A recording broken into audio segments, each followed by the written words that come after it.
Okay, had to make another video. Because Facebook keeps cutting off my videos now. And then when you go to watch them, you can't even watch them because it breaks them up and everything. But anyway, so like I was saying, so I had to go and I brought mail, but one of them was past 90 days. And that's how old it was. It was a couple from like last year, but it still proved that was my address. I had my license, my social security, everything with me to prove that I lived there.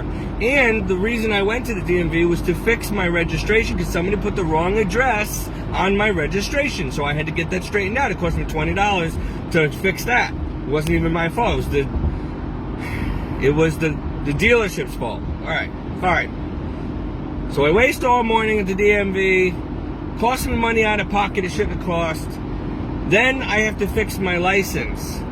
But I can't now because I had the money to pay for it and everything, but the woman would not accept just one valid piece of mail going to Donna's address where I live. She wanted two, but one of them was expired past 90 days, but they both have the same darn address on it.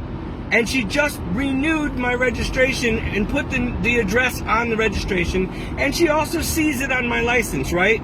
So why couldn't she just let me get the license fixed, renewed, right then and there, instead of telling me I have to go and make an appointment online and wait months again and come back with two pieces of mail? She goes, well, and I'm like, but I don't get mail to this address anymore, so I'm telling you. Well, then you're going to have to send yourself a card. I mean, so now I got to waste a lot more time, energy, gas, money, and go send myself a card so I can have another piece of mail within 90 days to appease this jerk at the DMV office. I mean, really, you know I live at this address. You just put the address on my registration. You just checked my license. You see I have 2 or 3 pieces of mail with this address on it. I had everything you asked me for. Everything. My birth certificate, my social security, everything. But she wouldn't renew this thing because I didn't have 2 pieces of mail that came within this 90 days. Only one of them was recent in the past couple weeks. And the other one was about a month past 90 days. But the address is the same, and it proves that that's my address. I mean, come on. This is ridiculous. This is Gestapo Nazi garbage, socialist, communist control. Do you understand that anybody, once they end up homeless for any reason, their health fails them, their money runs out, they lose their job, you cannot, without a help of somebody, nobody's going to take you in. I was very fortunate to have a woman who had an extra bedroom, and she needed a live-in help anyway to take me in. Otherwise, I would not, I would have died already. I've been so ill for the past 2 years. I've been in and out of hospitals. I've been sick. I could not have gotten hired at a job. I couldn't have gotten a car. I could never have rebuilt my life from nothing, from being on the street at 40 years old. Thank you, seminary, priest of the Sacred Heart, seminary and school of theology, Roman Catholic Church. Thank you so much, because that's what you do to people, right? That's what you do. Is that very Christian for you to do to a man who's trying to answer his call from God and be a priest? And then you mistreat him for being too traditional and conservative, and oh, your health is not that good, and we're not paying for it. So you run them out of seminary and put them on the street to die? That's Christian behavior? That's Catholic behavior? That's what happens in seminaries? I should sue, and I may have no choice. I'm going to have to look into this, because I didn't want to do this, and I don't want to sue the house of God. God forgive me. But what they did was so unethical, evil, unjust, unchristian, it could have killed me. My life has never been the same ever since. And they ruined my vocation. And they abused me while I was there, physically. I mean, no, not physically, mentally, psychologically. So, you know, that just, and my family, I'm being told that what they did to me in 2015, where they basically ran me out of the house and said I had to leave the house. I had 1 month to get a home of my own, so that they can sell the house out from underneath me and not let me see the will, which my father's will specifically stated. This house is not to be sold unless or until Stephen decides to move out and has a home of his own on his own accord, by his own choosing.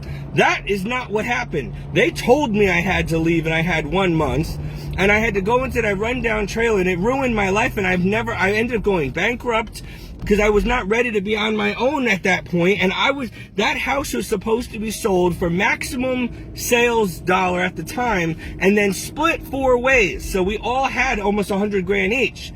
That's not what happened. I got cut out of the whole thing, and they sold it for half the price to my niece, so just so she could have the house because she couldn't afford it otherwise. So I got put on the street.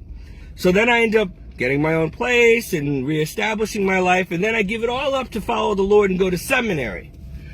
Then they put me out on the street, and now I'm still trying to rebuild. I'm at work, so I got to cut this short. But the point of this video is this government will keep you down. They make it impossible. You can't have anything without a home. And you have to make sure they can find you at all times, and you have to have an address with mail coming to it all the time to prove that you have a home. Otherwise, you can't get hired, you can't have a cell phone, you can't have a job, you can't have a car, you can't get registered, you can't have nothing without your own home. A lot of people don't have their own home, which means they'll never be able to rebuild their life. They'll never get out of poverty. They'll never have a car, no job, no home, no job, no money. You're stuck on the street, you will die. You can't even get to the hospital when you need to. I could not survive a day on the street with my health issues. So if something happens to Donna and I'm on the street tomorrow and I don't have any money saved because I can't work enough because I'm too sick, I'm in serious trouble. And so as a Christian, I'm trying to just trust God. He's gotten me through this far, hasn't he? But without him, I never would have survived the past couple of years, especially in the middle of winter during a pandemic. So thank you, priests of the Sacred Heart Seminary School of Theology, and those crooked priest superiors who were doing ungodly things to me and other people, and then ran me out of there to cover their own tail and put me on the street and don't care if I live or die, but still check in with me monthly to make sure I'm still alive and not suing them. Okay? Wisconsin, Hales Corner, Wisconsin, priest of the Sacred Heart Seminary School of Theology. Don't go there. They don't care about you. And unless you become a progressive, modernist, Freemason of a priest who worships Lucifer and not Christ, you ain't going to make it very far in that seminary. If you're traditional, forget it. You're done. They'll kick you out fast. But if you want to sleep around in there with other guys, that's okay. But God forbid you're not like that. I gotta go. This has been a terrible day so far. And now I'm at work, so it just got all better. Yay.